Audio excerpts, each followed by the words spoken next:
नमस्कार, मी साक्षी अनासने. Yes Marathi news मध्ये आपलं स्वागत. आता पाहूया एक स्पेशल रिपोर्ट. नांदगाव तालुक्यातील बोलठाण उपबाजार आवारात शेड उभारण्यापूर्वीच कोसळले. शुक्रवार दिनांक 5 जुलै 2024 रोजी सायंकाळी धान्य लिलाव शेडचे काम सुरू असताना अचानक शेवटचा ढाचा कोसळला. सुदैवाने कोणतीही जीवितहानी न झाल्याने मोठा अनर्थ टळला. शेडवर पत्रे टाकण्यापूर्वीच काम कोसळल्याने कामाचा दर्जाबाबत प्रश्नचिन्ह निर्माण होत आहे.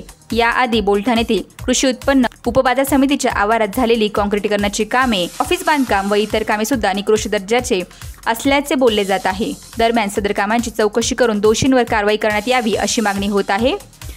आर्किटेक्ट यांच्याकडून या कोसळलेल्या कामाबाबत अहवाल मागून यात दोषी आढळण्यावर कारवाई करणार असल्याचे नांदगावचे विद्यमान आमदार सुहास कांदे व कृषी उत्पन्न बाजार समितीचे सचिव खैरनार यांनी सांगितले.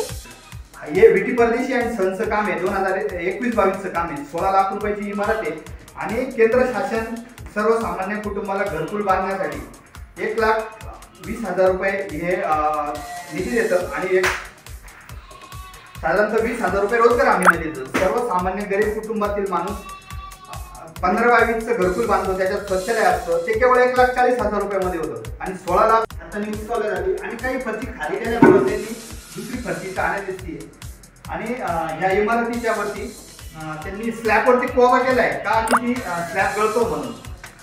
जर समजा हे आणि इथली बाथरूमची याची जर समजा अवस्था बघितली ना एकदम खराब चालू असताना तर आपण स्वतःही उभं राहून ते कामं करून घेत आहोत.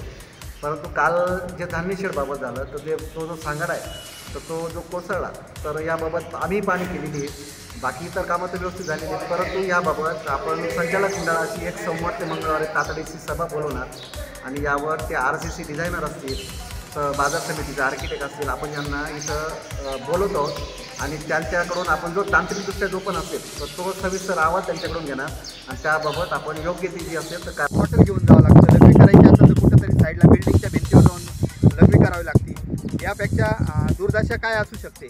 म्हणून मी या प्रशासनाला सांगतो की सोमवारपासून प्रहार शेतकरी संघटना नांदगाव तालुका ही या कृषी उत्पन्न बाजार समितीमध्ये येऊन बेमुदत ठिय्या आंदोलन करेल. जोपर्यंत ठेकेदारावर आणि या सचिवांवर यांच्यावर कारवाई होत नाही तोपर्यंत. जय हिंद, जय महाराष्ट्र, जय प्रहार. येस मराठीसाठी तालुका प्रतिनिधी विजय बडोदे, नांदगाव. अशाच प्रकारच्या ताज्या घडामोडींसाठी Yes Marathi news YouTube channel share करा, सबस्क्राईब करा, लाईक करा आणि पाहत राहा येस मराठी न्यूज.